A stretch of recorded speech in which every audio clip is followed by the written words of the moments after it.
Agradecemos a cada uno de los hermanos que están con nosotros y que ya nos han escrito que están conectaditos, al igual que todos los países que están conectados. Bueno, vamos a tener la oración de apertura. Querido Padre Celestial, Dios de eterna bondad, de rica y abundantes misericordias, ante tu divina presencia estamos, Señor.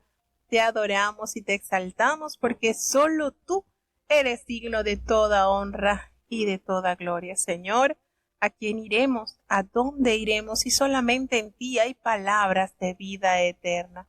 Gracias por esta preciosa oportunidad que una vez nos concedes, Señor. Perdona nuestros pecados, faltas y errores cometidos delante de ti, pues ante tu presencia no hay hombre que no peque. Pecamos en pensamientos, pecamos en palabras, pecamos en acciones. Considera nuestra humana fragilidad y ayúdanos cada día a vencerla en tu nombre, Señor, que nuestras vidas puedan ser un reflejo de tu amor. Padre bueno, te damos gracias por esta oportunidad que nos das de iniciar la lectura de los profetas menores, Abdías y Jonás. Permite que en cada una de las lecturas a realizar pueda haber bendición para nuestras vidas, Señor.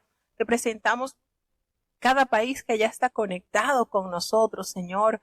Bendice a los hermanos que están desde Estados Unidos, desde Alemania, desde Colombia, desde México, así como los que están desde Panamá, desde Chile. Padre bueno, que en ellos se pueda realizar esa promesa que tú das en tu palabra, Señor, porque como desciende de los cielos la lluvia y la nieve y no vuelve allá, sino que harta la tierra y la hace germinar y dar simiente al que siembra y pan al que come, así será tu palabra que sale de tu boca, no volverá a ti vacía, antes hará lo que tú quieras y será prosperada en aquellos a quienes la has enviado, Señor. Bendice cada oyente, cada país que está listo para leer tu palabra, Señor. Que cada uno de los hermanos que ya están preparados puedan recibir bendición del cielo. Que tu Espíritu Santo sea nuestro principal maestro, Señor. Que podamos inquirir cada día más en tu palabra para así deleitarnos en obedecerla. Quédate con nosotros, Señor, te necesitamos. En el dulce nombre de Jesús te lo he suplicado y en él te doy las gracias. Amén. Bueno, vamos entonces a iniciar ya con la lectura del profeta Abdías. Pero antes, ¿verdad? Vamos a tener la lectura del profeta Abdías, que solamente está compuesto por un solo capítulo que contiene 21 versículos. Pero antes vamos a tener una breve introducción sobre este libro profético que uno dirá, bueno, pero es uno solo, son 21 versículos, no tiene mucho. Que si no, claro que tiene mucho. Y por eso aparece en el compendio de la palabra de Dios. Cada libro que está en la Biblia es de bendición para la iglesia, para el pueblo de Dios. Por tal motivo, el Señor lo ha dejado como herencia para la edificación de nuestras vidas. Entonces, sí es de suma importancia. Así como en el Nuevo Testamento tenemos un libro así también cortito, como es, bueno, hay varios, pero como es, por ejemplo, el de Judas, el libro de Judas, que uno dirá, bueno, pero es tan cortito. Sí, hay mucho, pero mucha bendición para cada uno de los lectores, así que no podemos dejar pasar por alto cada uno de lo que el Señor ha dejado para nuestro beneficio. No podemos. Es de suma relevancia la lectura de su palabra. Entonces vamos a tener una breve introducción sobre el libro del profeta Abdías. Este libro, repetimos, contiene solamente 21 versículos, pero contiene bastante que nos nutre y nos ayuda a crecer en fe. Tenemos que el nombre del autor, por supuesto, adjudicado al mismo nombre del libro, el profeta Abdías, y la fecha es poco después del 586 antes de Cristo, es decir, poco después de haber sido transportado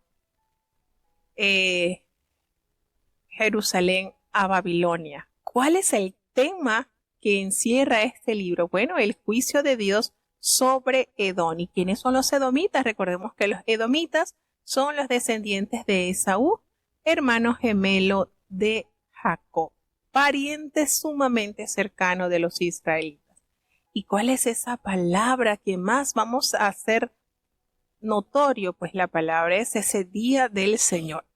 El trasfondo de este libro se encuentra en las relaciones entre Israel y Edom, pues estuvieron marcadas de mutua animosidad a lo largo de todo el periodo que abarca el Antiguo Testamento. Recordemos los enfrentamientos que ambos hermanos tuvieron aún desde el vientre de su madre.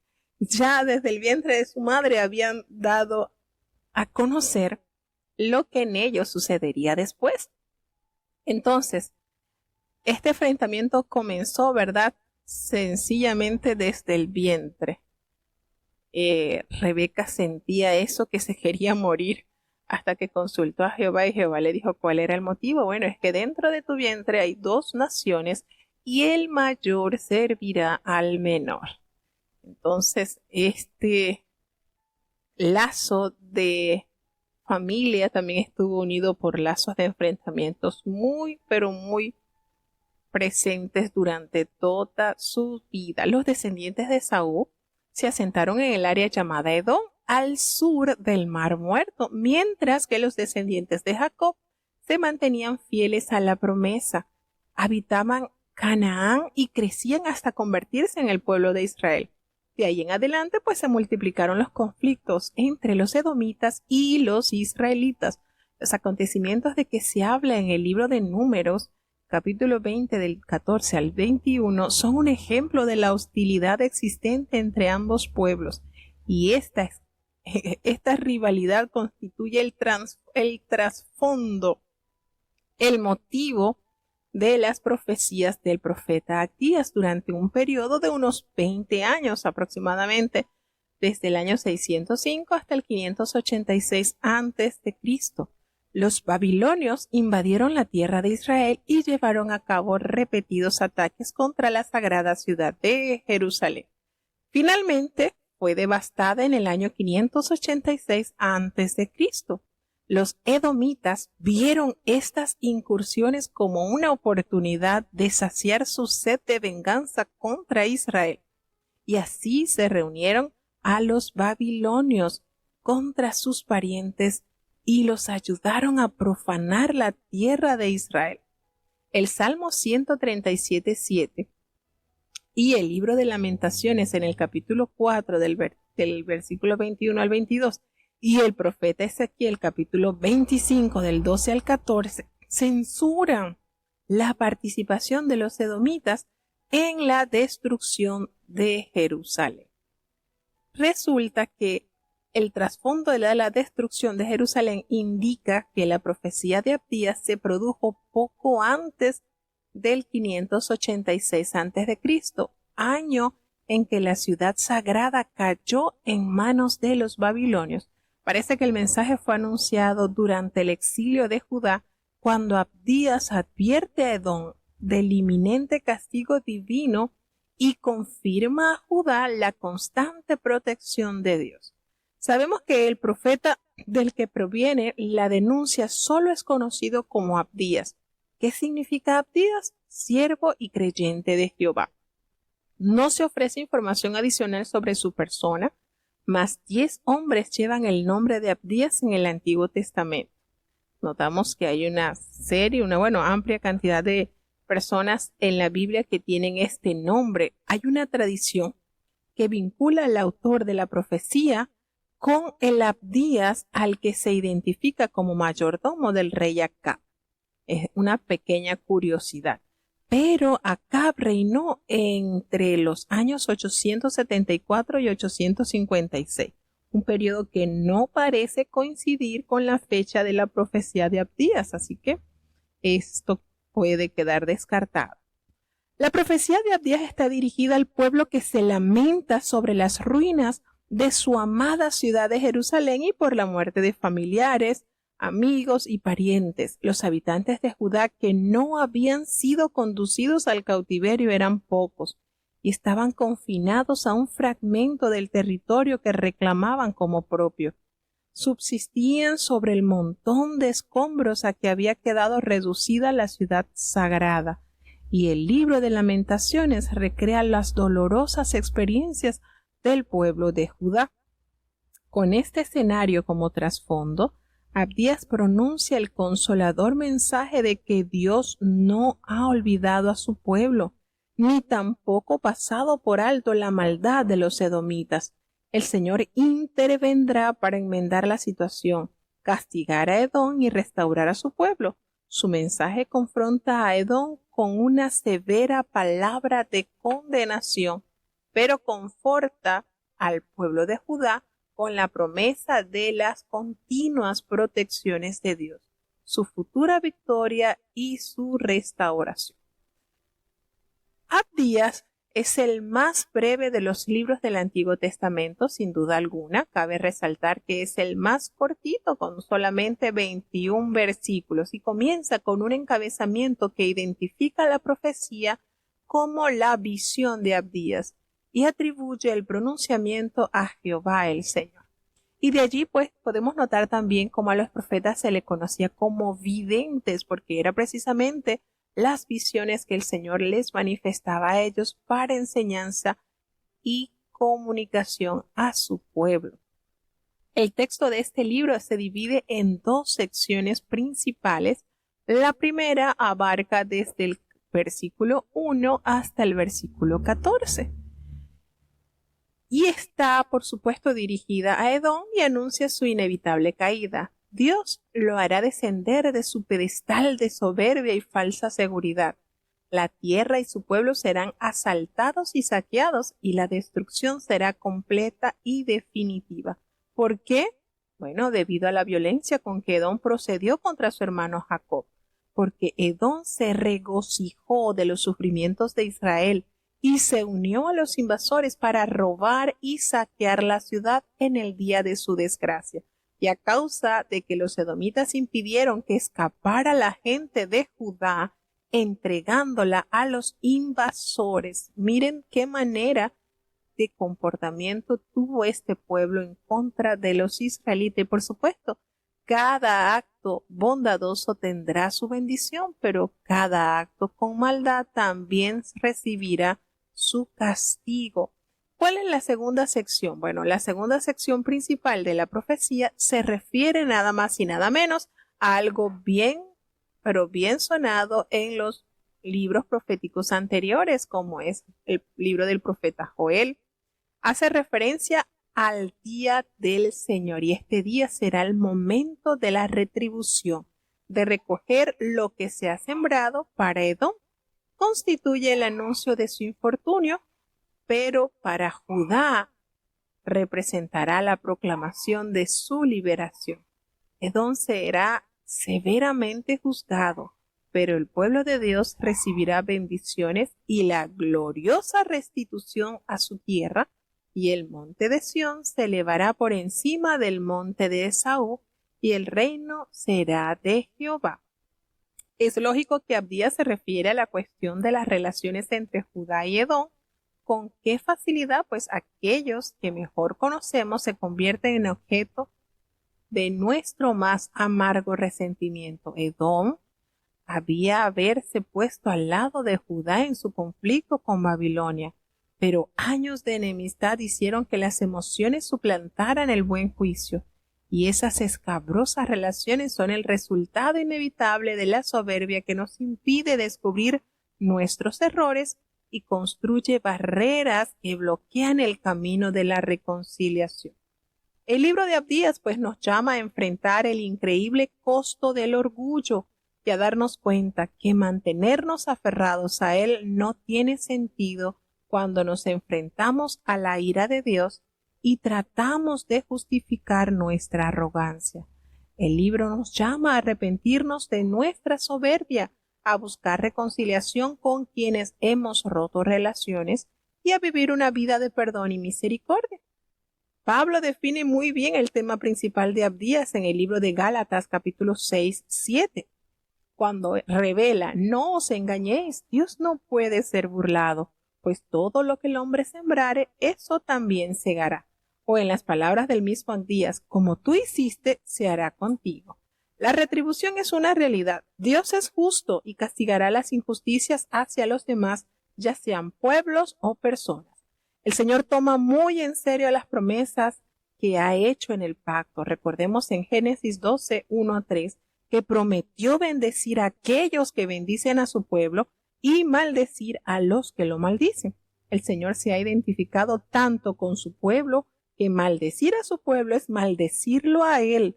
Rechazar a su pueblo es rechazarlo a él. El fin de Edom anticipa entonces el destino de todos los que atropellan al pueblo de Dios. Y el Señor está determinado a permanecer fiel a su pueblo, aun cuando éste le sea infiel o desobediente. Y Dios se mantendrá fiel a pesar de las apariencias. La profanación de Jerusalén y la tragedia del pueblo de Judá envió un mensaje al mundo de la época de Abdías. El Dios de Israel ha sido derrotado por los dioses de Babilonia, Edom y de otras naciones opresoras. Pero ese era un falso mensaje, porque las apariencias pueden ser engañosas. En su soberanía, Dios utiliza la circunstancia para llevar a cabo sus propósitos, para purificar y proteger a su pueblo. Como Señor de toda la tierra, anuncia la destrucción de Edom, anuncia la victoria en medio de la más espantosa derrota y toma el futuro en sus manos para así realizar su plan. El Señor que hizo tal cosa por Israel es el Señor que obra en nuestros días a favor de su pueblo. Así que, sin más preámbulo, pues vamos a darle lectura al libro del profeta Abdías. Escuchemos con atención.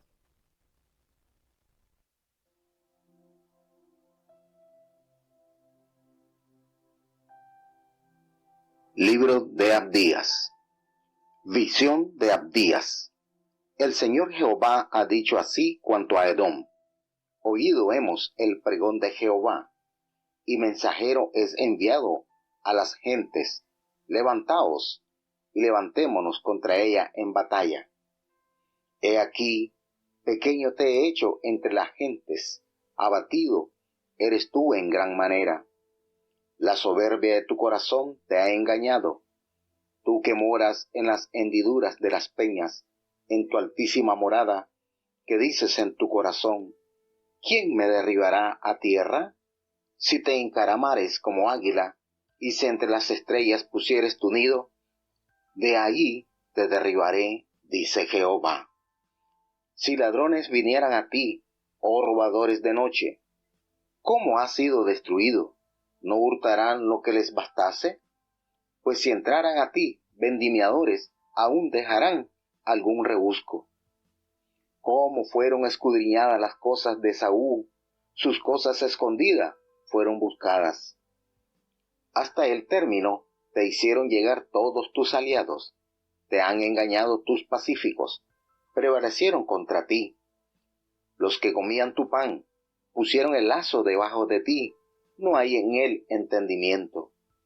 No haré que perezcan en aquel día, dice Jehová, los sabios de Edom y la prudencia del monte de Saúl. Y tus valientes, oh Temán, serán quebrantados, porque todo hombre será talado del monte de Saúl por el estrago. Por la injuria de tu hermano, Jacob te cubrirá vergüenza, y serás talado para siempre. El día que estando tú delante, llevaban extraños cautivo su ejército, y los extraños entraban por sus puertas y echaban suertes sobre Jerusalén. Tú también eras como uno de ellos. Pues no debiste tú estar mirando en el día de tu hermano, el día en que fue extrañado. No te habías de haber alegrado de los hijos de Judá en el día que se perdieron, ni habías de ensanchar tu boca en el día de la angustia. No habías de haber entrado por la puerta de mi pueblo en el día de su quebrantamiento. No, no habías tú de haber mirado su mal el día de su quebranto, ni haber echado mano a sus bienes el día de su calamidad. Tampoco habías de haberte parado en las encrucijadas para matar los que de ellos escapasen, ni habías tú de haber entregado los que quedaban en el día de angustia. Porque cercano está el día de Jehová sobre todas las gentes. Como tú hiciste se hará contigo, tu galardón volverá sobre tu cabeza. De la manera que vosotros bebisteis en mi santo monte, beberán todas las gentes de continuo, beberán y engullirán, y serán como si no hubieran sido. Mas en el monte de Sión habrá salvamento, y será santidad, y la casa de Jacob poseerá sus posesiones. Y la casa de Jacob será fuego, y la casa de José será llama, y la casa de Esaú estopa, y los quemarán, y los consumirán, ni aun reliquia quedará en la casa de Esaú, porque Jehová lo habló. Y los del mediodía poseerán el monte de Esaú, y los llanos de los palestinos, poseerán también los campos de Efraín, y los campos de Samaria, y Benjamín a Galaad. Y los cautivos de aqueste ejército, de los hijos de Israel, poseerán los de los cananeos hasta Sarepta, y los cautivos de Jerusalén, que están en Separar, poseerán las ciudades del mediodía. Y vendrán salvadores al monte de Sión, para juzgar al monte de Esaú, y el reino será de Jehová.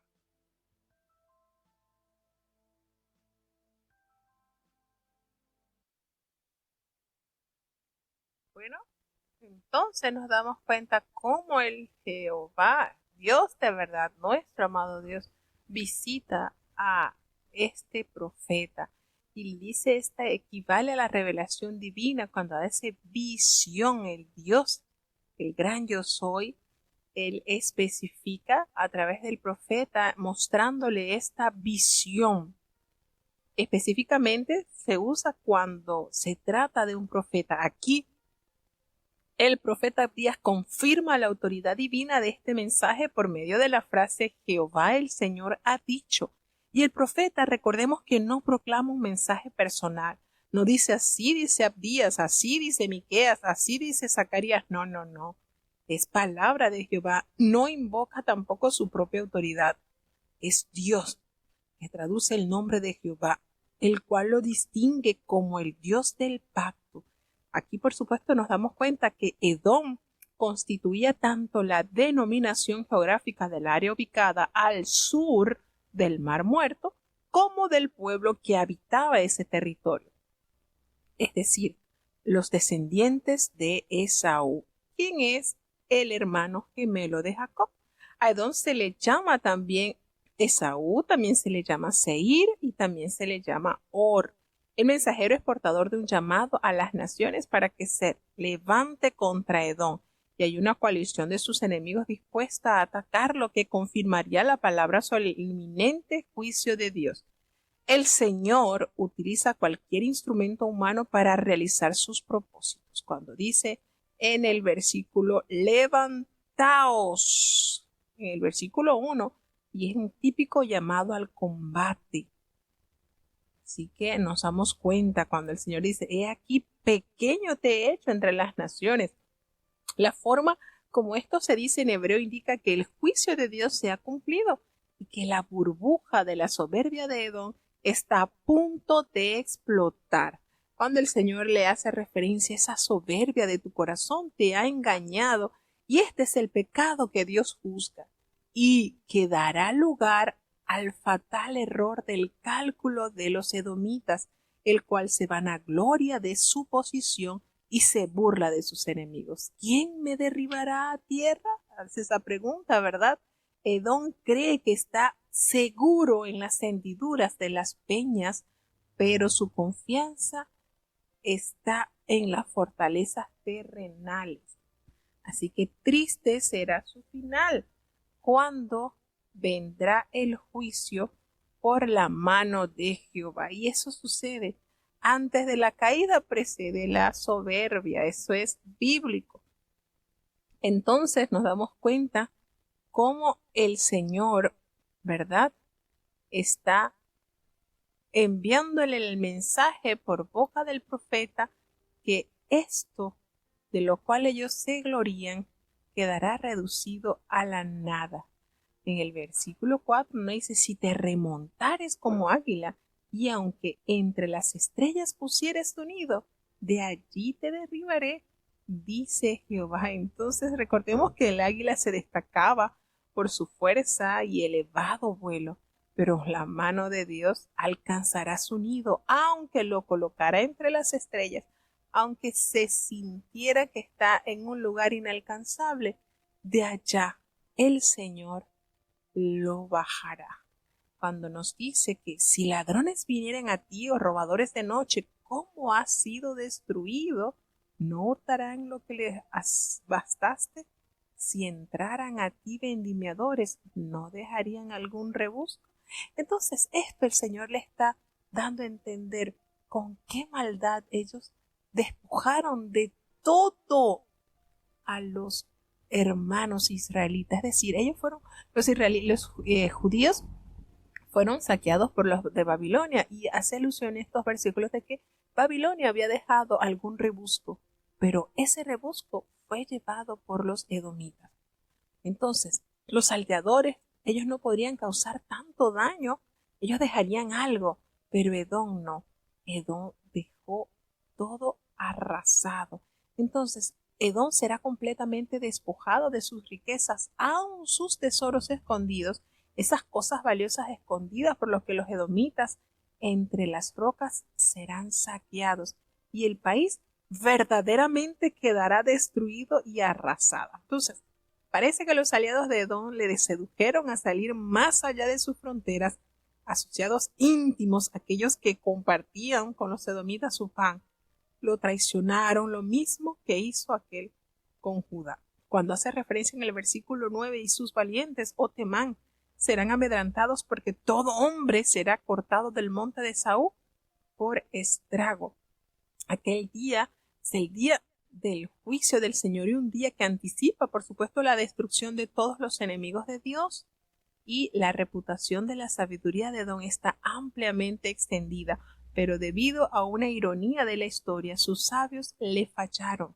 Todos ellos juntos no podían igualar la sabiduría y la obra de Dios. Esaú y Temán eran sinónimos de Edom. Uno de los consejeros de Job era un temanita, ¿recordemos? Bueno, nos damos cuenta que se acusa a Edom de haber utilizado la injuria contra Jacob a causa de haber maltratado a su hermano. Edom sería avergonzado. Tan completo resultaría la retribución de Dios que Edom sería cortado para siempre, y Edom cayó bajo el dominio israelita entre los años 400 y 100 a.C., tras lo cual no se conoce bien el curso de su historia. Y en este sentido, Abdías no estaba hablando solamente de la caída de esta nación en particular, sino personificaba en Edom a todos los enemigos del pueblo de Dios. Como tales habrían de ser históricamente barridos cuando llegara el día del Señor. Porque las soberbias y hostiles acciones de Edom se catalogan como una lista de cargos criminales cometidos contra el pueblo de Dios. Las acusaciones generales que se mencionan en el versículo 12 son descritas con más detalles en el versículo 13 y 14. Recordemos como dice, pues no debiste tú haber estado mirando en el día de tu hermano, en el día de su infortunio, no debiste haberte alegrado de los hijos de Judá en el día en que se perdieron, ni debiste haberte jactado en el día de la angustia. No debiste haber entrado por la puerta de mi pueblo en el día de su quebrantamiento. No, no, no debiste haber mirado su mal. No debiste haber echado mano de sus bienes en el día de su calamidad. Nótese cómo el Señor describe cada uno de sus sentimientos y sus acciones en maldad hacia su hermano. Entonces, cuando hace esto, habla de que Edom violó la integridad de Jerusalén cuando entró por la puerta de la ciudad sagrada y echó mano a sus bienes, al beneficiarse, por supuesto, del reparto de sus despojos. Pero algo aún peor, Edom colocó emboscadas y obstáculos en las encrucijadas. ¿Saben para qué? Para impedir que los refugiados escaparan. Mire qué maldad. Y en el año 586 a.C., cuando el muro de Jerusalén cayó ante los babilonios, el rey Sedequías y su ejército escaparon hacia el este en la noche, pero fueron capturados en la llanura de Jericó y aparentemente fueron detenidos por obstáculos colocados allí por los edomitas, y estas tácticas hicieron que el pueblo de Dios sufriera mayor angustia y padecimiento. Nos damos cuenta cómo la maldad de este pueblo sobrepasó los límites a tal punto que el Señor inmediatamente emite la sentencia sobre ellos. Nos damos cuenta que a partir del versículo 15, que es la segunda subdivisión del capítulo, nos hace referencia a la palabra del día del Señor. Esta palabra aparece 11 veces y en esta hora, por supuesto, en este versículo o en este capítulo aparece varias veces, y ahora se habla del día de Jehová, un tiempo de juicio y divina justicia que llegará no solamente para Edom, sino para todas las naciones vecinas de Israel. Y el Antiguo Testamento lanza así una predicción que alcanza hasta nuestros días. Recordemos que los profetas del Antiguo Testamento invocan el día de Jehová para referirse a un momento en la historia de la humanidad, cuando Dios intervendrá directamente a fin de traer la salvación a su pueblo y castigo a sus enemigos, y así ser restaurado el orden perdido sobre la tierra, como se ha dicho los términos ese día o simplemente el día, y se usan a veces como sinónimos de la expresión completa el día de Jehová. El cumplimiento de esta profecía debe verse, sin embargo, como un proceso en 4 etapas. En tiempo de los profetas se puso en manifiesto en acontecimientos como la invasión de Israel, por potencias vecinas, Amós,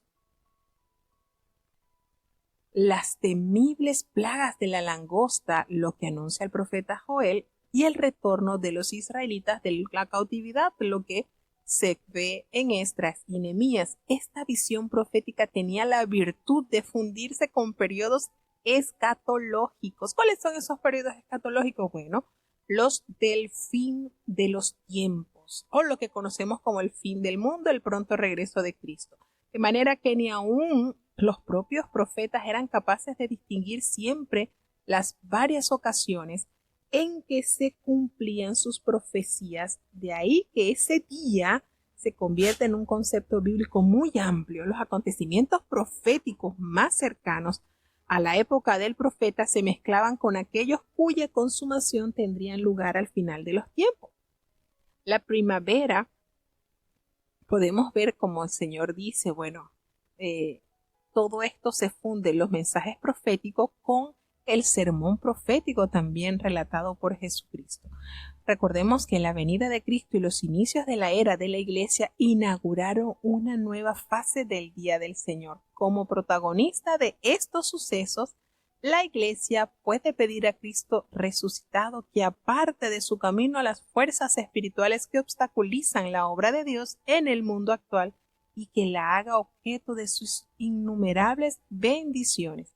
Y esto, por supuesto, se evidencia al comparar el libro del profeta Isaías con Lucas, con Joel, con el libro de los Hechos y la segunda venida de Cristo, que se inaugurará en el día del Señor, cuando su señorío universal y su justicia será restituida en el orden de Dios. Así que notamos que el día del Señor anuncia el arribo del mundo venidero con su nuevo cielo y con su tierra nueva, nada más y nada menos. Por eso decimos que las profecías están tan extensas que aún hasta nuestros días salpica lo que el Señor pronunció hace cientos de años atrás. Los edomitas, recordemos que invadieron a Jerusalén, bebieron y festejaron en el Santo Monte tras el saqueo de la ciudad, profanando la Tierra Santa. Ahora, todas las naciones serán obligadas a beber de la amarga copa del juicio divino. La autoridad del Señor no se puede burlar, hermanos, sin pagar las consecuencias. Igualmente, beberán hasta desaparecer, hasta llegar a ser como el que no hubiera sido. La contrapartida del juicio de Dios sobre sus enemigos es la bendición de sus elegidos. El lugar de la profanación, el monte Sión, será de nuevo santificado, y todos los que escaparon a la destrucción inicial, el remanente, se reunirá otra vez en la sagrada ciudad a fin de recuperar sus posesiones, de reclamarlo lo que es legalmente y lo que le pertenece por decreto de Dios. Recordemos algo, la santidad es una cualidad esencial para que este remanente sea considerado como pueblo de Dios y se cumplan las promesas del pacto. Su santidad los califica como instrumentos de Dios para castigar a Edom. Fuego, llama y estopa aluden al juicio divino sobre los impíos. La casa de Jacob constituye una referencia al reino del sur y la casa de José al reino del norte. Se contempla la restauración de ambos reinos. Abdías, por supuesto, predice la constitución de una confederación de naciones que se levantan para destruir a Edom. Y aquí el profeta atribuye a destrucción al pueblo de Dios. Sin duda, el golpe final será propinado por Israel a un Edom ya quebrantado por otras fuerzas externas. Nos damos cuenta que el territorio del pueblo de Dios recuperará la extensión que tenía en los días de gloria de Israel, lo cual confirmará la vigencia del pacto de Dios con su pueblo. Ahí nos menciona Negev, los pueblos situados al sur en el área comprendida al sudeste del Mar Muerto y directamente al oeste de Edom. Los israelitas que allí viven se moverán hacia el este a poseer el monte de Saúl, la Cefela, que es la pendiente que se extiende al norte entre el Mar Muerto y el Mediterráneo, Filistea, que es llanura costera ocupada por los filisteos, Efraín, área montañosa entre el río Jordán y el Mediterráneo al norte de Jerusalén, y Samaria, que era la más importante de sus ciudades. Benjamín, llamado así por la tribu que se había asentado allí, era una estrecha franja del territorio norte de Jerusalén.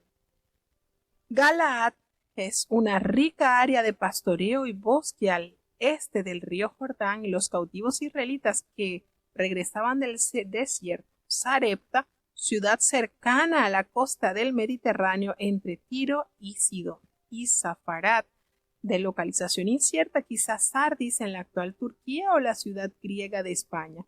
La intención es confirmar que no importa cuán lejos estén los exiliados, el Señor los restituirá a Jerusalén de acuerdo con los multifacéticos aspectos del día del Señor. Las profecías sobre la restauración de Israel se cumplen en parte con el retorno de los exiliados y la subsecuente historia del pueblo de Dios, pero de forma más completa en la era de la Iglesia y en el mundo por venir como tal. Las tierras que según Abdías serán poseídas no se limitan a las de Israel histórico, tanto el antiguo como el restaurado. Al contrario, al entrar en posesión de la totalidad de nuestra herencia en Cristo, debe considerarse como el verdadero cumplimiento de esta profecía. Y bueno, ya en el último versículo, algunos traducen salvadores como aquellos que han sido salvos.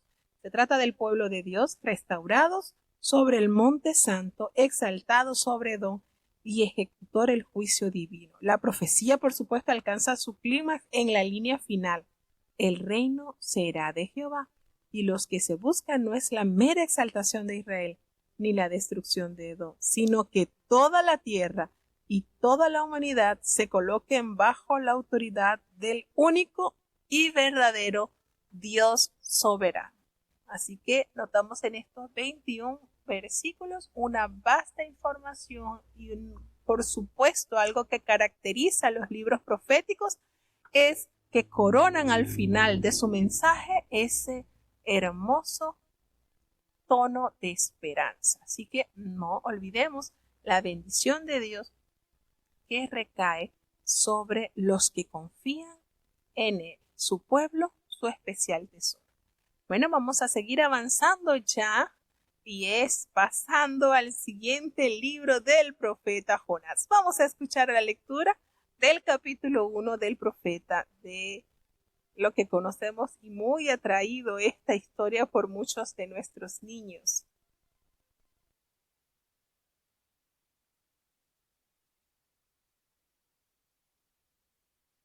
Jonás capítulo 1. Y fue palabra de Jehová a Jonás, hijo de Amitai, diciendo: Levántate y ve a Nínive, ciudad grande, y pregona contra ella, porque su maldad ha subido delante de mí. Y Jonás se levantó para huir de la presencia de Jehová a Tarsis, y descendió a Jope, y halló un navío que partía para Tarsis, y pagando su pasaje entró en él para irse con ellos a Tarsis de delante de Jehová. Mas Jehová hizo levantar un gran viento en la mar, e hízose una tan gran tempestad en la mar, que pensóse se rompería la nave. Y los marineros tuvieron miedo, y cada uno llamaba a su Dios, y echaron a la mar los enseres que había en la nave, para descargarla de ellos. Jonás empero se había bajado a los lados del buque, y se había echado a dormir. Y el maestre de la nave se llegó a él y le dijo: ¿Qué tienes, dormilón? Levántate y clama a tu Dios. Quizá él tendrá compasión de nosotros y no pereceremos. Y dijeron cada uno a su compañero: Venid y echemos suertes para saber por quién nos ha venido este mal. Y echaron suertes, y la suerte cayó sobre Jonás. Entonces le dijeron ellos: Decláranos ahora por qué nos ha venido este mal. ¿Qué oficio tienes y de dónde vienes? ¿Cuál es tu tierra y de qué pueblo eres? Y él les respondió: Hebreo soy y temo a Jehová Dios de los cielos, que hizo la mar y la tierra. Y aquellos hombres temieron sobremanera y dijéronle: ¿Por qué has hecho esto? Porque ellos entendieron que huía de delante de Jehová, porque se lo había declarado. Y dijéronle: ¿Qué te haremos para que la mar se nos quiete? Porque la mar iba a más y se embravecía. Él les respondió: Tomadme y echadme a la mar, y la mar se os quietará. Porque yo sé que por mí ha venido esta grande tempestad sobre vosotros. Y aquellos hombres trabajaron por tornar la nave a tierra, mas no pudieron, porque la mar iba a más y se embravecía sobre ellos. Entonces clamaron a Jehová y dijeron: Rogámoste ahora, Jehová, que no perezcamos nosotros por la vida de aqueste hombre, ni pongas sobre nosotros la sangre inocente, porque tú, Jehová, has hecho como has querido. Y tomaron a Jonás y echáronlo a la mar, y la mar se quietó de su furia. Y temieron aquellos hombres a Jehová con gran temor, y ofrecieron sacrificio a Jehová y prometieron votos. Mas Jehová había prevenido un gran pez que tragase a Jonás, y estuvo Jonás en el vientre del pez 3 días y 3 noches.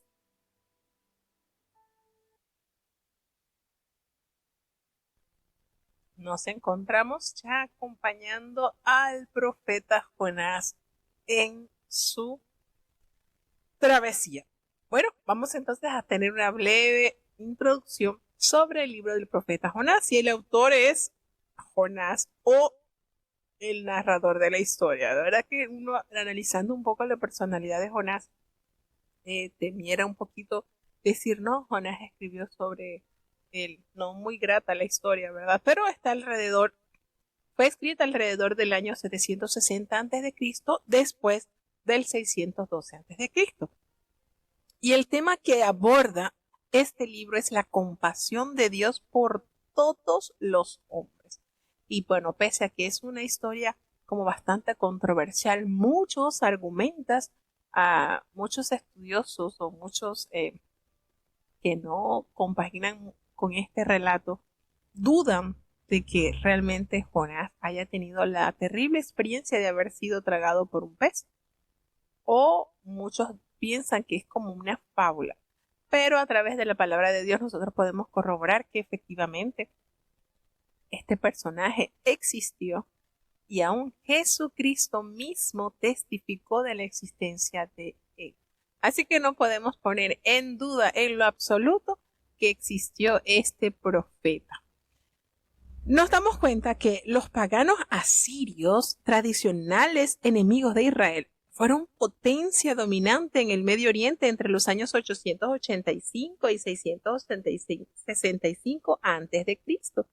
Varios relatos del Antiguo Testamento describen sus atropellos contra Israel y Judá, pueblos a los que saquearon y llevaron al cautiverio, y el poderío asirio se había debilitado en tiempo de Jonás, y ello permitió a Jeroboam II, como nos hemos relacionado ahora con Jeroboam II, ¿verdad?, reclamar áreas de Palestina desde Hamat hasta el Mar Muerto, como Jonás lo había profetizado en Segunda de Reyes, capítulo 14, versículo 25. ¿Qué sucede? Que Nínive era la capital del imperio asirio, es decir, ahí estaba, como por decir, la crema innata de la sociedad de los asirios. De hecho, ahí residía el rey de los asirios. Las cuestiones del autor y la fecha están íntimamente relacionados con el caso de Jonás. Si éste escribió el libro, entonces habría que fecharlo obviamente durante el reinado de Jeroboam II, a principios del siglo VIII, aproximadamente en los años 793-753 a.C. Si su autor fue un narrador anónimo, eso pudo haber ocurrido en cualquier momento posterior al incidente que aquí se describe. Entre los que sostienen la autoridad de otra persona, usualmente llamado el narrador, algunos fechan el libro a fines del siglo VIII o al principio del siglo VII, basándose en las fechas del reinado preexílico de Jeroboam II, aunque otros prefieren una fecha posterior al exilio y a la destrucción de Nínive en el año 612 a.C., en ocasiones tan tardía como en el siglo III a.C. Esta suposición se basa en el capítulo 3.3, donde se dice que Nínive era una gran ciudad, y aquellos que respaldan la tesis de una fecha anterior al exilio alegan que quizás se trate de una expresión literaria utilizada al contar la historia, o que Nínive existía de hecho, aun cuando no se la podía considerar una gran ciudad. Según Segundo de Reyes, capítulo 14, versículo 25, Jonás era hijo de Amitai y nativo de Gat Efer, un pueblo situado a 5 kilómetros al noreste de Nazaret, dentro de las fronteras tribales de Zabulón.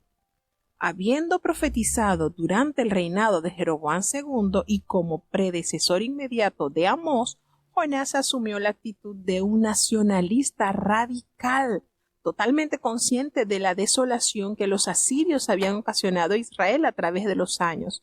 Jonás encontró difícil aceptar el hecho de que Dios sería misericordioso con Nínive de Asiria, cuando sus habitantes merecían un severo juicio.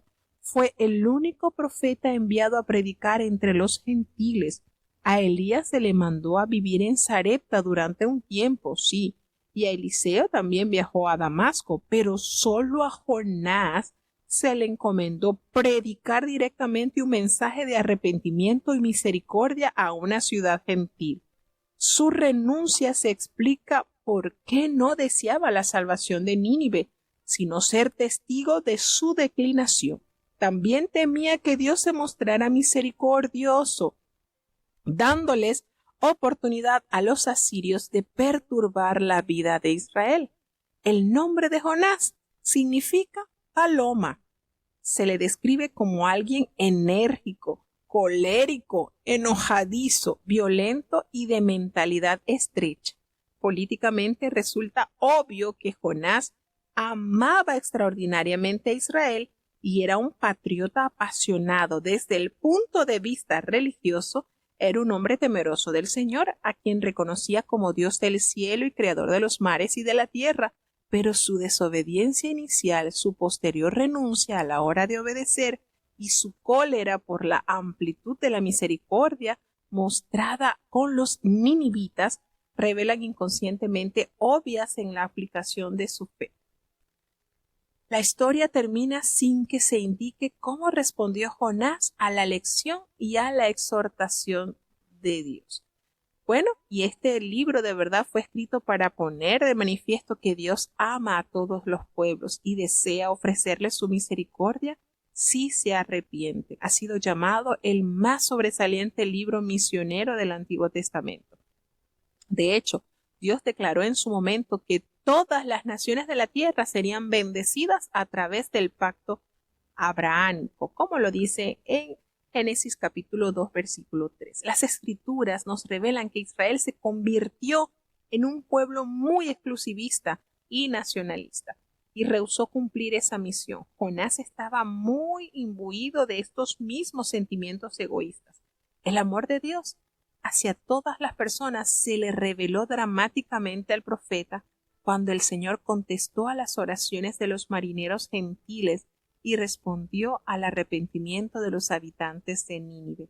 La lección de la planta, el gusano y el viento solano sirvieron para ampliarle y confirmarle el mensaje más tarde. Aunque colocado en el canon entre los libros proféticos, Jonás se distingue de ellos en que su mensaje no contiene ninguna profecía. La historia es su mensaje. Esa historia tiene que ver con uno de los más profundos conceptos teológicos que aparece en el Antiguo Testamento. ¿Y saben cuál es? Dios ama a todos los pueblos y desea derramar sobre ellos su perdón y misericordia. Israel había recibido el encargo de transmitir ese mensaje, pero por alguna razón no captó su importancia. Este error condujo eventualmente a una soberbia religiosa extrema. En Jonás se descubre la semilla del fariseísmo neotestamentario. El profeta Jonás es llamado por Dios para levantarse y dirigirse a Nínive, ciudad de los temidos y odiados asirios, ubicada nada más que a 1280 kilómetros de distancia hacia el este, y su mensaje consistiría en una llamada al arrepentimiento y una promesa de misericordia en caso de que sus habitantes respondiesen positivamente. Jonás sabe que si Dios salva a Nínive, esta ciudad estaría de nuevo en condiciones de asaltar y saquear a Israel. Y este sentimiento patriótico nacionalista y su falta de interés porque se le diera el pago de la misericordia a los ninivitas, entonces causó que él abandonara la orden del Señor y tratara de esconderse de la presencia de Jehová. Sin duda, esperaba que el espíritu de la profecía no lo siguiera. Jonás estaba tan disgustado y hasta cierto punto convencido de que un viaje a Tarsis lo relevaría de la misión que Dios le había encomendado. El viaje a Tarsis pronto sirvió para demostrar que la presencia y el poder de Jehová no estaba confinado en Palestina. Dios envió una tormenta a azotar el barco y creó una situación que colocó a Jonás cara a cara frente a su llamado misionero. Tras haber agotado todas las demás alternativas, los marineros lanzaron a Jonás por la borda. Sin duda, tanto Jonás como los marineros creían que esto podría ser el fin a la existencia terrenal de Jonás. Pero Dios había preparado la cosa de tal manera que un gran pez se tragó a Jonás, y 3 días y 3 noches después ese pez lo depositó sobre la costa. Y otra vez Dios instruye a Jonás para que se levante y vaya a Nínive a fin de proclamar allí ese mensaje de salvación. Y esta vez el profeta acepta realizar el viaje de mala gana y en Nínive proclama el mensaje de Dios. Para su sorpresa, los ninivitas, desde el pueblo común hasta el rey, respondieron positivamente y declararon su arrepentimiento por medio de un ayuno ceremonial. Silicio y ceniza, hasta los animales fueron obligados a participar en las demostraciones de humillación colectiva. Entonces, el corazón de Jonás aún no había cambiado, reacciona iracundo y confundido. ¿Por qué tendría Dios misericordia de un pueblo que ha atropellado a Israel? Quizás esperanzado en que el arrepentimiento no fuera genuino o que Dios decidiera otra cosa, Jonás construyó allí un refugio en un cerro en el oriente de la ciudad desde el cual podría contemplar lo que allí sucedería. Sin embargo, Dios aprovechó entonces la ocasión para enseñarle a Jonás una valiosa lección. Preparó una planta para que creciera durante la noche y en la mañana hiciera sombra sobre su cabeza. El profeta se regocijó por su buena suerte.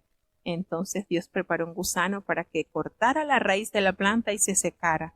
Dios siguió haciendo cada vez menos confortable la situación de Jonás, y al propiciar que un fuerte viento solano azotara su ya reseco cuerpo, Jonás lamentó la muerte de la calabacera y le comunicó a Dios su inconformidad, y Dios le respondió demostrándole la inconsistencia de preocuparse por una planta mientras consideraba completamente irrelevante la suerte de las decenas de miles de seres humanos que vivían en Nínive, a quien Dios amaba a pesar de que no lo conocía.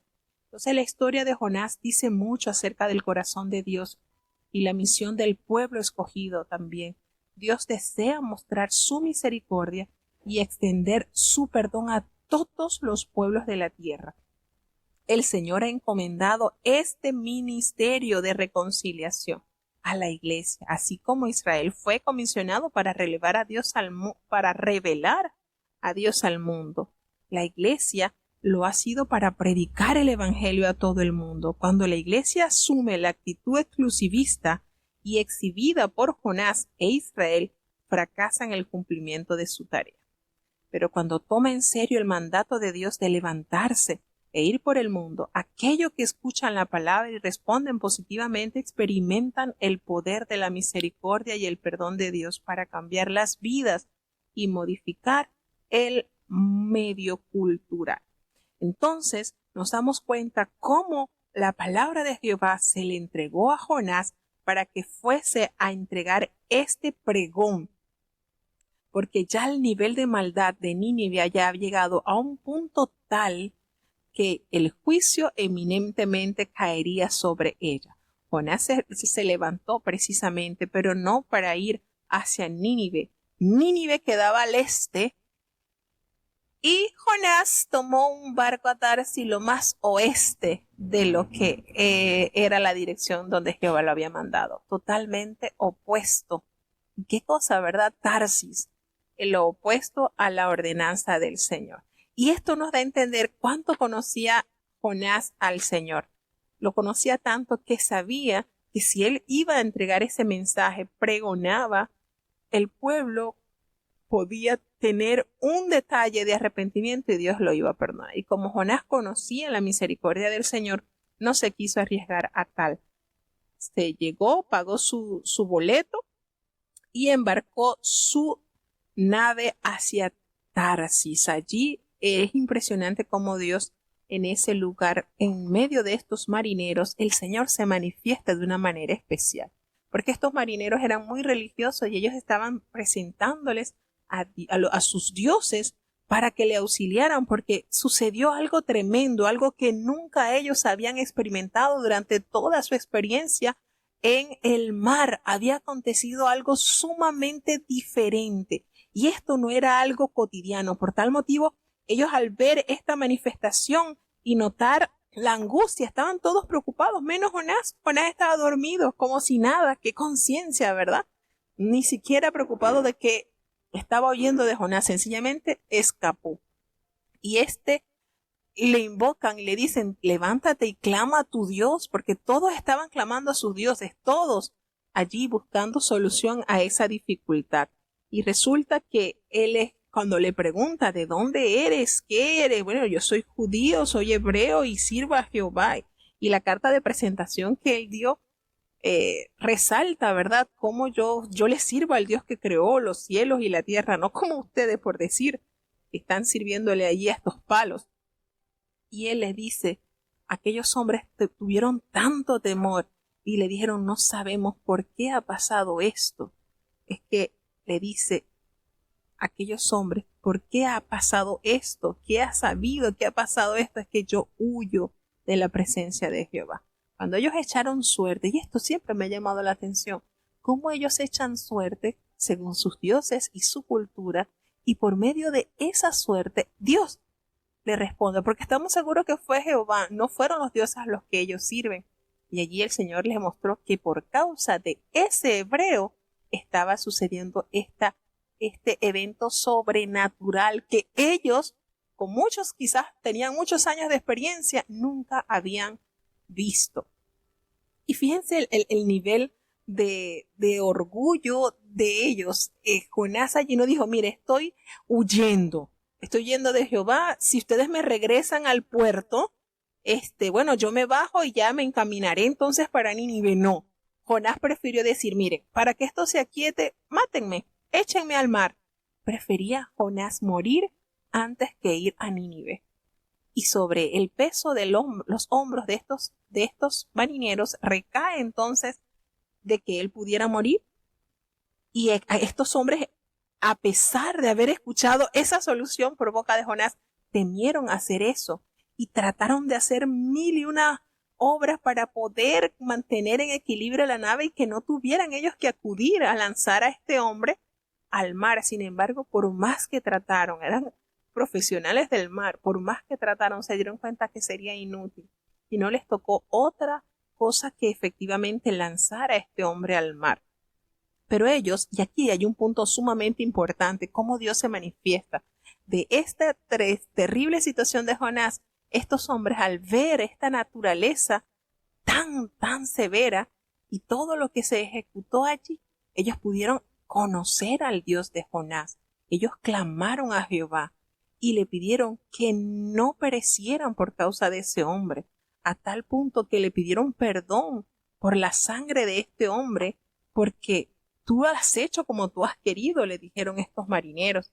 Y fíjense cómo ellos tomaron a Jonás como la última opción y lo lanzaron al mar, e inmediatamente ellos pudieron observar que esa furiosa tempestad había cesado. Y estos hombres temieron a tal punto al Señor, con tanto temor, que inmediatamente le ofrecieron al Señor sacrificios e hicieron votos. Fíjense cómo esta turbulencia permitió que estos hombres lograran reconocer efectivamente que Dios es creador del cielo y de la tierra, del mar y de todo lo que en ellos hay.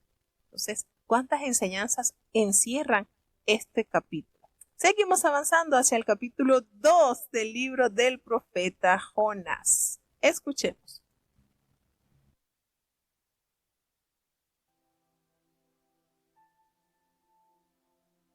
Jonás capítulo 2. Y oró Jonás desde el vientre del pez a Jehová su Dios, y dijo, clamé de mi tribulación a Jehová, y él me oyó. Del vientre del sepulcro clamé, y mi voz oíste. Echásteme en el profundo en medio de los mares, y rodeóme la corriente. Todas tus ondas y tus olas pasaron sobre mí.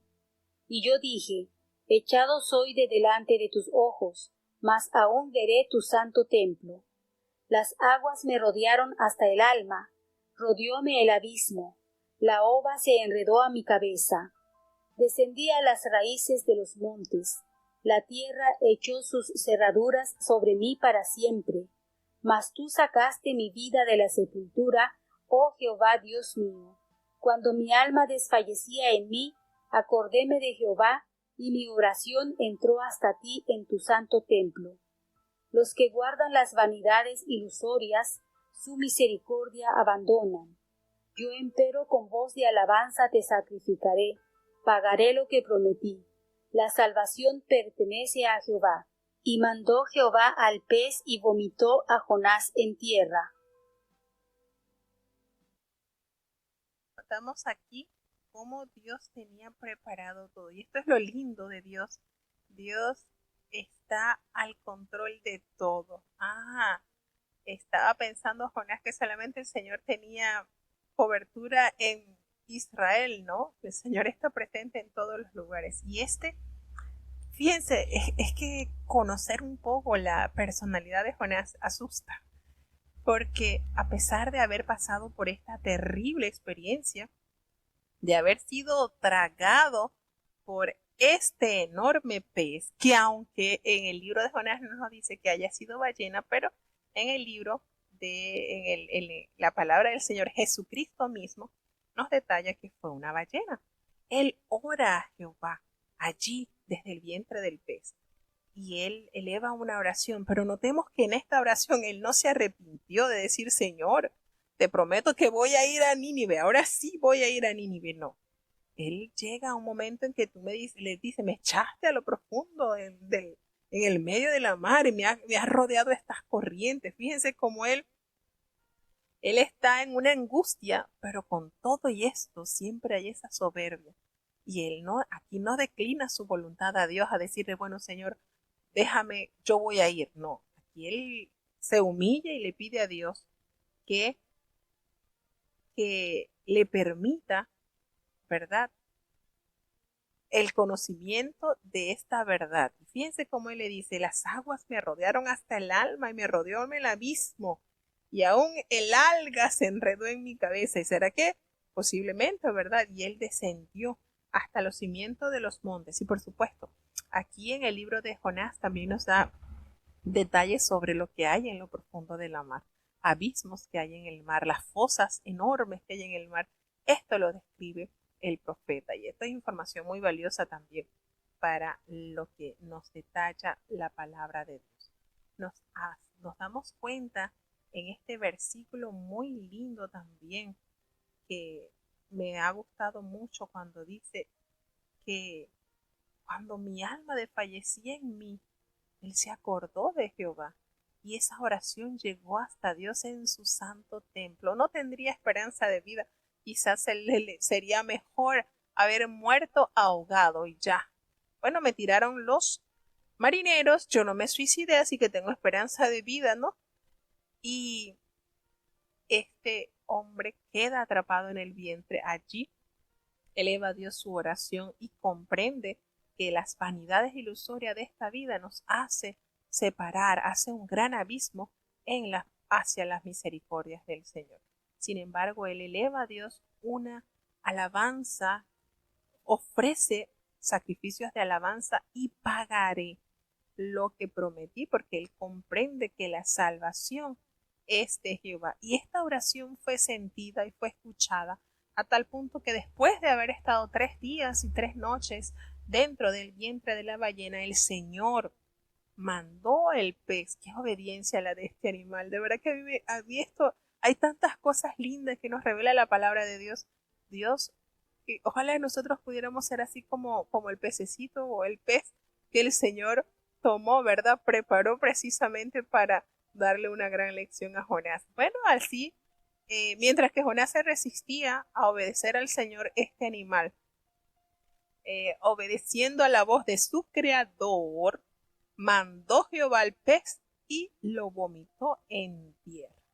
Y nos damos cuenta cómo el Señor va tejiendo todo para que Jonás, quiera o no quiera, retome la orden que el Señor le había dado. Seguimos avanzando.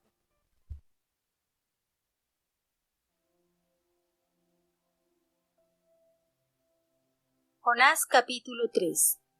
Y fue palabra de Jehová segunda vez a Jonás diciendo: Levántate y ve a Nínive, aquella gran ciudad, y publica en ella el pregón que yo te diré. Y levantóse Jonás y fue a Nínive conforme a la palabra de Jehová. Y era Nínive ciudad sobremanera grande, de 3 días de camino. Y comenzó Jonás a entrar por la ciudad camino de 1 día, y pregonaba diciendo: De aquí a 40 días Nínive será destruida. Y los hombres de Nínive creyeron a Dios, y pregonaron ayuno, y vistiéronse de sacos desde el mayor de ellos hasta el menor de ellos. Y llegó el negocio hasta el rey de Nínive, y levantóse de su silla, y echó de sí su vestido, y cubrióse de saco, y se sentó sobre ceniza, e hizo pregonar y anunciar en Nínive por mandato del rey y de sus grandes, diciendo: Hombres y animales, bueyes y ovejas, no gusten cosa alguna, no se les dé alimento ni beban agua, y que se cubran de saco los hombres y los animales, y clamen a Dios fuertemente, y conviértanse cada uno de su mal camino, de la rapiña que está en sus manos. ¿Quién sabe si se volverá y arrepentirá Dios y se apartará del furor de su ira, y no pereceremos? Y vio Dios lo que hicieron, que se convirtieron de su mal camino, y arrepintióse del mal que había dicho les había de hacer, y no lo hizo.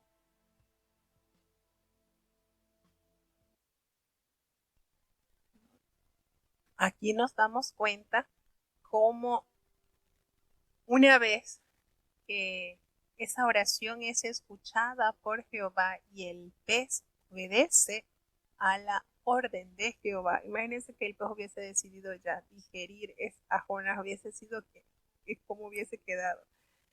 Pero la misericordia de Dios es tan grande que nos enseña que a un animal irracional es más obediente, menos testarudo que un ser humano. Wow. Bueno, entonces el Señor nuevamente le da la orden. Por segunda vez nos narra la palabra de Dios. Le dice, bueno, ahora sí, levántate, ve a Nínive, aquella gran ciudad, y ve a proclamar en ella el mensaje que yo te diré. Y él se levantó, ¿verdad? Imagínense con qué gozo. ¿Ustedes creen que iba muy gozoso Jonás? Bueno, la ciudad de Nínive estaba aproximadamente a 1200 kilómetros al este de Israel, sobre la orilla izquierda del río Tigris y frente a la ciudad de Mosul en el moderno Irak. Y sus murallas tenían más de 30 metros de alto y eran lo suficientemente anchas como para que 3 carros circularan por ellas uno junto a otros. Era una fortaleza. Nínive, por supuesto, en Nínive la teoría de que el libro no fue escrito sino después de la destrucción de Nínive en el 612 a.C. Bueno, y se apoya en el tiempo verbal que aquí se utiliza, ciudad grande en extremo, y también puede traducirse como una ciudad importante para Dios, designación que refuerza la importancia de la misión encomendada a Jonás. Y bueno, se han puesto varias teorías sobre el tamaño de Nínive, ciudad cuyo recorrido exigía 3 días. Para algunos tenían aproximadamente unos 90 kilómetros de ancho, lo que supondría 3 jornadas de 30 kilómetros. Y otros sugieren que los 90 kilómetros se refieren a su perímetro. Se requeriría un día para ingresar a ella, un día para visitarla y llevar a cabo lo de las gestiones pertinentes y un día para salir legalmente de ella. En total, 3 días a fin de realizar una visita a Nínive. ¿Cómo predicó Jonás este sencillo, aunque poderoso mensaje? Algunos especialistas consideran que el arameo tomó parte de su educación. Quizás solo aprendió cómo pronunciar estas palabras en el idioma de los ninivitas. El asunto del caso es que es impresionante cómo este profeta, después de haber recibido una dura lección por su resistencia a la obediencia a Dios, él llega y él entra en la ciudad camino de un día y él comenzó a predicar. Y fíjense lo que él dijo. De aquí a 40 días Nínive será destruida. Y yo me pregunto, ¿será que eso fue todo lo que el Señor le argumentó, le dio para que él dijera, o él hizo una síntesis sencillita? Porque es que si usted nota el mensaje de Jonás, ni siquiera aparece el nombre de Jehová, ni siquiera dice, Jehová me ha dicho que ustedes serán destruidos por malportados. Arrepiéntanse, pecadores. No, aquí no hubo una sentencia de quién daba la orden. Aquí no decía Jehová, el Dios de Israel, los ha visto tan perversos que los va a castigar. Y ya. Miren el tema de Jonás. El mensaje fue, de aquí a 40 días, Nínive será destruida. No le dice ni quién la destruirá, ni por qué la destruirá, y tampoco cómo evitar esa destrucción. Fíjense este mensaje tan tajante, podemos decirlo así. Y aquí lo que impacta es que este mensaje tan sencillo, volvemos y repetimos, no tenía mayores detalles, pero estas expresiones traspasaron el corazón de los habitantes y estas palabras fueron pero tan creídas por ellos que todos los hombres, fíjense, una mayoría absoluta, creyeron a Dios. Creyeron que esto que estaba diciendo este profeta de Israel, porque obviamente sabían que era un profeta de Israel, cuyo Dios es Jehová, estaba anunciando la sentencia. Y no fue y Jonás no predicó un mensaje de arrepentimiento, predicó un mensaje de sentencia. Dio la sentencia. De aquí a 40 días Nínive será destruida. Y esto fue tan, pero tan impactante en el corazón de los ciudadanos e incluso del rey, que esto permitió que ellos llevaran estas palabras a una humillación extrema. Se despojaron de sus riquezas, llegaron a entender que había una decisión de destrucción, pero que no se iban a quedar tranquilos con eso, y movieron la misericordia de Dios. ¿Cómo? Entendieron que habían hecho mal, proclamaron ese ayuno, proclamaron esa humillación, a tal punto que aún hasta los animalitos, todos los caballitos, todos los animalitos, bueyes, ovejas, todos los animalitos también fueron integrados a esa humillación. ¿Qué manera? De verdad que no hemos leído en la Biblia que una ciudad de Israel haya puesto aún a sus animales a ayunar. ¿Verdad? No hemos leído que ninguna ciudad judía aún a sus animalitos pusiera a ayunar cuando un profeta de Jehová le enviaba una sentencia. Ninguno. Y aquí notamos esta entrega absoluta, a tal punto que ellos dicen, ¿quién sabe? Dice el rey, ¿quién sabe si se volverá y se arrepentirá Dios? Porque ellos han entendido, el rey proclamó y dijo que cada hombre, cada animal clamaran a Dios fuertemente y que se convierta cada uno de su mal camino. Habían entendido el mal camino por el cual estaban andando y esa rapiña que había en sus manos, esa maldad que ejercían cada uno de ellos. Y quién sabe si el Señor se arrepentirá y no perecemos nosotros. Y esto cuando Dios lo vio, cuando vio que se convirtieron de su mal camino, definitivamente se cumple lo que dice el rey David en el Salmo 51. Un corazón contrito y humillado no rechaza el Señor. Qué lindo, ¿verdad? Qué enseñanza tan grande nos da esta ciudad pagana. Qué manera Dios de alegrarse cuando el ser humano entiende su condición y hay transformación. Qué bello, de verdad que hay tanto que aprender de esto. Seguimos avanzando hacia el capítulo 4 del libro del profeta Jonás.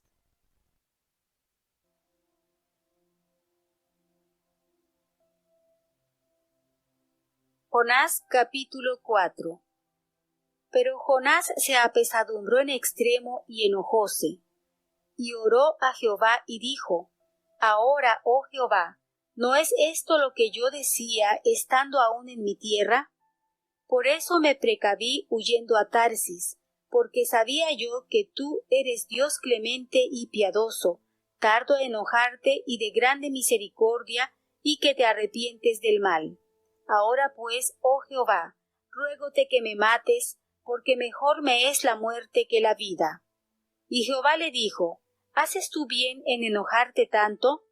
Y salióse Jonás de la ciudad, y asentó hacia el oriente de la ciudad, e hízose allí una choza, y se sentó debajo de ella a la sombra, hasta ver qué sería de la ciudad. Y preparó Jehová Dios una calabacera, la cual creció sobre Jonás para que hiciese sombra sobre su cabeza, y le defendiese de su mal. Y Jonás se alegró grandemente por la calabacera. Mas Dios preparó un gusano al venir la mañana del día siguiente, el cual hirió a la calabacera y secóse. Y acaeció que al salir el sol, preparó Dios un recio viento solano, y el sol hirió a Jonás en la cabeza, y desmayábase, y se deseaba la muerte, diciendo: Mejor sería para mí la muerte que mi vida. Entonces dijo Dios a Jonás: ¿Tanto te enojas por la calabacera? Y él respondió: Mucho me enojo, hasta la muerte. Y dijo Jehová: ¿Tuviste tú lástima de la calabacera, en la cual no trabajaste, ni tú la hiciste crecer, que en espacio de una noche nació, y en espacio de otra noche pereció?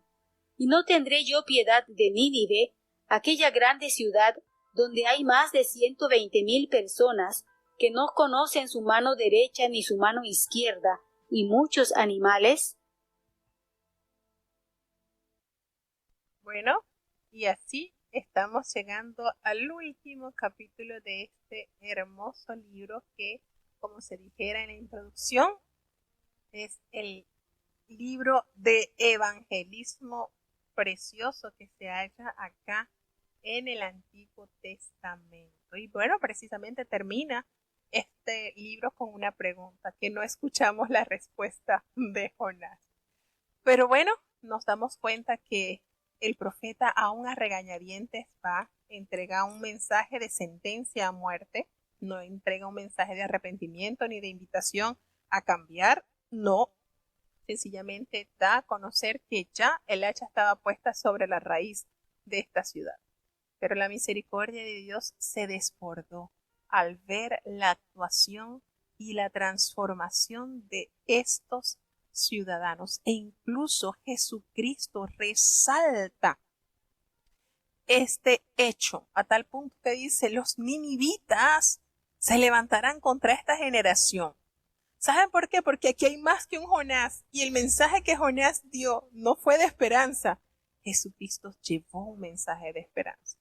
Y se van a levantar y los van a condenar, porque ellos se arrepintieron a la predicación de Jonás. Miren qué manera Jesucristo de resaltar este acontecimiento impactante en esta sociedad que ni siquiera es parte del pueblo de Israel. Y esto, verdad, abarca muchísima realidad para la iglesia actualmente. El Señor ama con gran amor a toda la humanidad y se preocupa. Y cuando nosotros somos enviados a una ciudad donde quizás para nuestra capacidad es decir, no, eso es gastar pólvora en gallotes, por decirlo algo, eso no, allí nada va a salir bueno.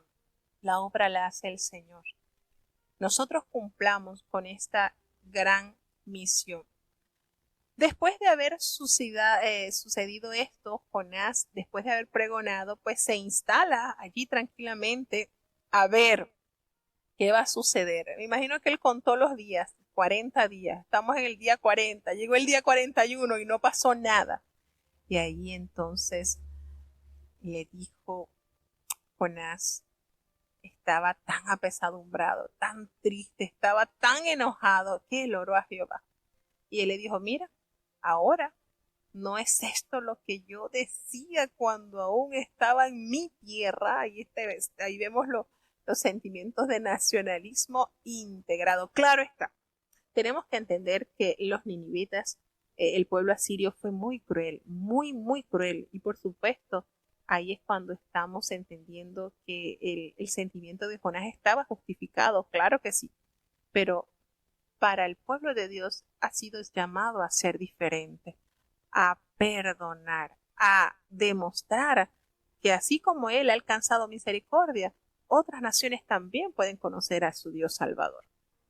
Y esto le hizo a él orar y decirle a Dios: por eso, él justificando, por eso yo me apresuré a ir a Tarsis, porque yo sabía que tú eres clemente, que eres piadoso, que eres tardo en enojarte y eres grande en misericordia y que te arrepientes del mal que has pronunciado. O sea, fíjense cuántas características Jonás detalla el Señor. Definitivamente no hay duda de cómo conocía Jonás los atributos de su Dios.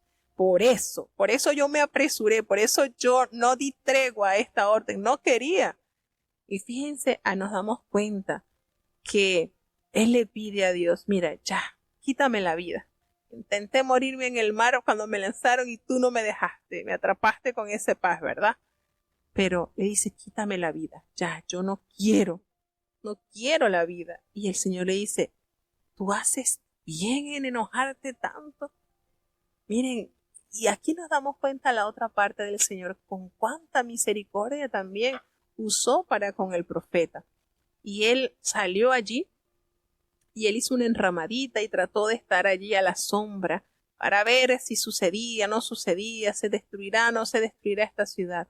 Y el Señor le da una enseñanza muy linda, porque Él le entrega esa sombra natural para que Él se sintiera aliviado de ese malestar que tenía. Pero eso lo hizo en un día y al día siguiente preparó ese animalito para que destruyera esa planta. Y por supuesto que esto hizo que se sintiera incómodo, molesto. Le dijo, y de verdad, en la conversación que tuvo Jehová con Jonás, no pueden notar ese padre amoroso. Me hace recordar a la parábola del hijo pródigo. El Señor, el padre, se preocupó también por su hijo mayor, refunfuñón, que nunca le había fallado. Y nos damos cuenta qué ternura tiene el Señor, qué paciencia tiene el Señor con nosotros, con los que se portan mal y con los que no se portan mal y por no portarse mal creen que pueden hacer o pedirle a Dios lo que ellos desean. Y qué manera Dios de argumentarle y decirle, mira, tú estás enojado por esa plantita que tú no sembraste, que no te costó nada. En un día salió, te dio sombra y al otro día ya. Pero tú no la trabajaste, ni la hiciste crecer, tú no invertiste en ella. En espacio de una noche nació y en espacio de otra noche se murió.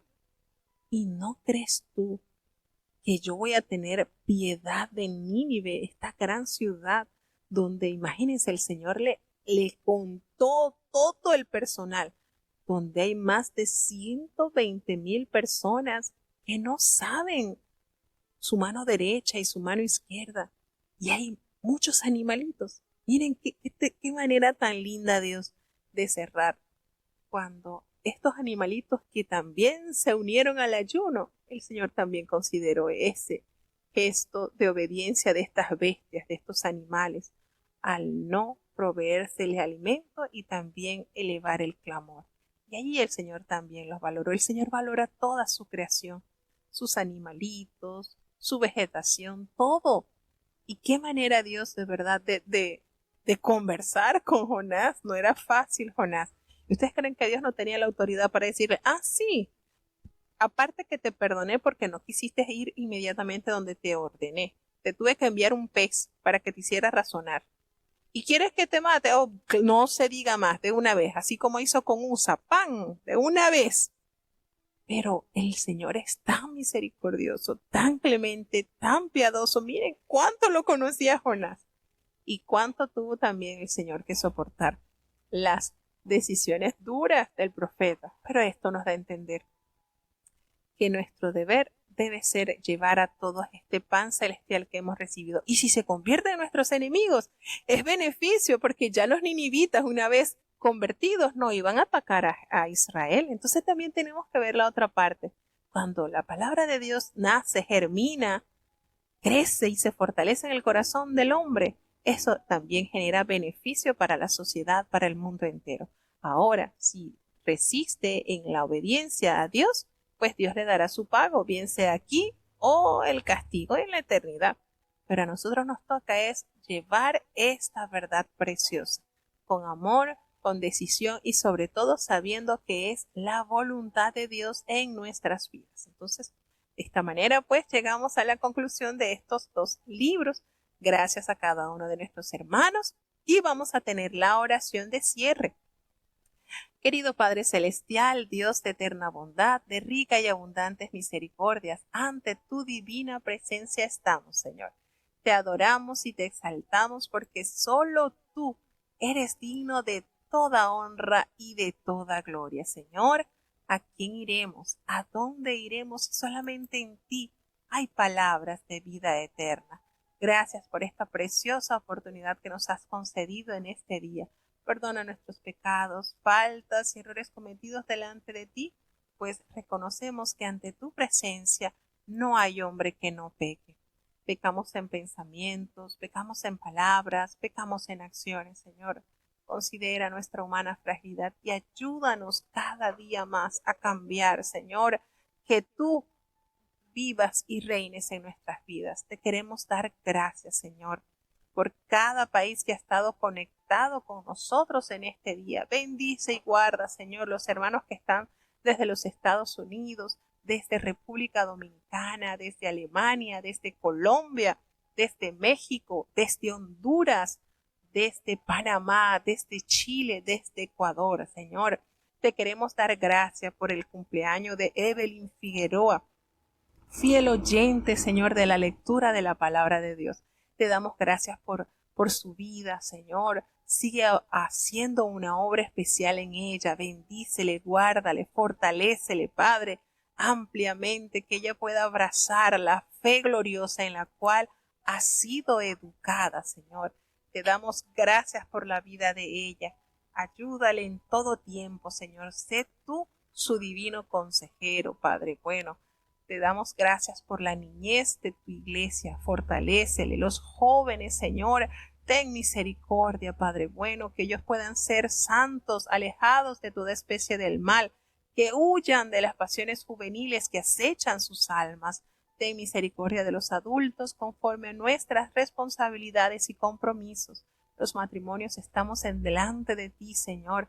Bendice los que están de aniversario, Señor. Ten piedad, Padre bueno. Gracias por las vidas rendidas a tu servicio. Te presentamos, oh Dios, los padres. Danos sabiduría en la educación de nuestros hijos y nuestros hijos puedan ser dóciles, obedientes, que se adueñen de esa gran promesa que tú das a los que honran y obedecen a sus padres. Te presentamos, Padre Celestial, los ancianitos, guárdales. Muchos han invertido sus fuerzas en tu justa causa. Recompénsales grandemente y que ellos puedan ver sus generaciones también rendidas a tus pies. Oh Padre bueno, te presentamos los enfermos. Seguimos clamando en beneficio de aquellos que están quebrantados de salud. El apóstol Cecilio García está delante de ti, Señor. Ten misericordia, Padre bueno, por amor de tu nombre. Tú sabes, Señor, lo que le está afectando. Para ti no hay nada imposible, Señor. Ten misericordia. Gracias por las que han sido operados y están en recuperación. Seguimos clamando, Señor, por Lauri, por Nathan, por Natanael, Señor. Consuela a los que han perdido su ser querido, Padre bueno. Tú sabes cuánto se sufren las despedidas, Señor. Ten misericordia, Padre, de Alan, de José. Ten compasión de aquellos que siguen esperando ese glorioso milagro.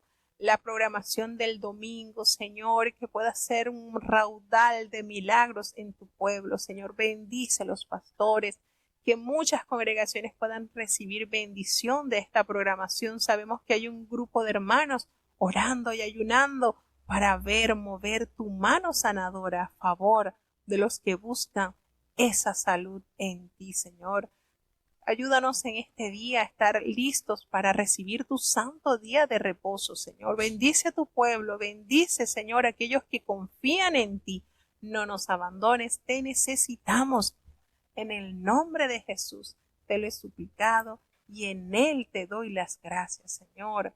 Y ahora te pedimos, Padre bueno, que el bendito amor de Dios, la gracia y la paz de nuestro Señor y Salvador Jesucristo, la compañía y la comunión de tu Espíritu Santo, quien es nuestro eterno consolador, sea con cada uno de tus hijos, nos guarde desde ahora y para siempre. Amén.